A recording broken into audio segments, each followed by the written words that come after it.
मुंबई अहमदाबाद राष्ट्रीय महामार्गावर एका भरधाव मोटरसायकलने पायी चालणाऱ्या तरुणाला मागून जोराची धडक दिली। यात मोटरसायकलवर बसलेले दोघे आणि पायी चालणारा तरुण असे 3 तरुण जागीच मयत झाले। मोटरसायकल तरुणाला धडक देत महामार्गावरील लोखंडी बॅरिगेटवर आदळली। ही घटना शुक्रवारी रात्री 9च्या दरम्यान घडली आहे।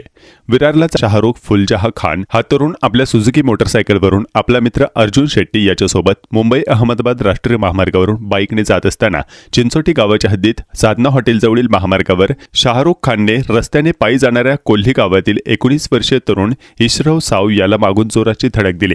धडक देताच बाईक हायवेच्या लोखंडी बॅरिगेटला आदळली। अपघात एवढा जोरदार झाला की यात तिन्ही तरुण मृत्यू झाले। नायगाव पोलिसांनी निष्काळजीपणे आणि हयगईने भरधाव वेगात मोटर चालवून स्वतःसह इतर दोघांच्या मृत्यूस कारणीभूत ठरल्याने गुन्हा दाखल केला आहे।